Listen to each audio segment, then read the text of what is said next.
स्वामी जी को कोटि कोटि प्रणाम। गल हो। ओम नमो भगवते वासुदेवाय मंत्र का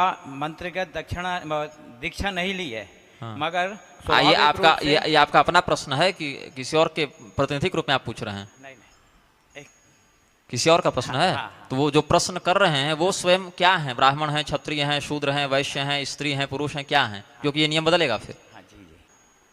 तो उसमें ओंकार का आपने उच्चारण किया तो आपका यज्ञोपवीत है? आपका वर्ण क्या है?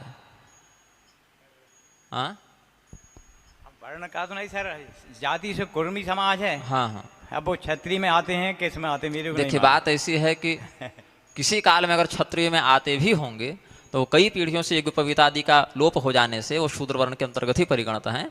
तो उनके लिए नमो भगवते वासुदेवाय इतना ही जप्य है, उसमें ओंकार न लगावें। इस विषय में हमने एक वक्तव्य पहले दिया है, 1-2 महीने पहले ही। तो आप ओंकार का प्रयोग न करें। आप ऐसे अगर करें वासुदेवाय नमः, इतना भी अगर करें तो आपको वही समान फल मिलेगा, क्योंकि प्रणव रहित मंत्र भी जो है वह ऐसे बिना दीक्षा के जपना उचित नहीं है। गुरुमुख से श्रवण करके ही उसका जप विहित है। तो गुरुमुख से श्रवण करने के लिए किसी श्री वैष्णव मंत्राधिकृत व्यक्ति के संपर्क में आकर उनसे वह दीक्षा ले लेनी चाहिए। और नहीं तो अगर ऐसे बिना दीक्षा के ही जपना है तो भगवान नाम स्मरण में नमस्कारांत वासुदेवाय नमः, वासुदेवाय नमः या नमो भगवते वासुदेवाय अगर कह भी रहे तो पुनः नमः से संपुटित कर दें, नमो भगवते वासुदेवाय नमः ऐसे कर दें।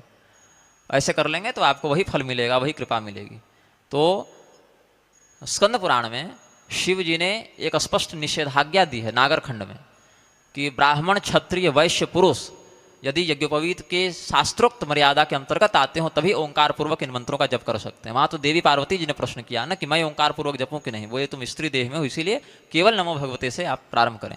ओंकार का निषेध किया, शिव जी की यह निषेधाज्ञा वहाँ लागू है इस मंत्र की मर्यादा में। यही मत नारद पुराण का और अन्य पांचरात्र संहिताओं का और अन्य सभी नारायण कल्पादि धर्मशास्त्रों का भी यही मत है।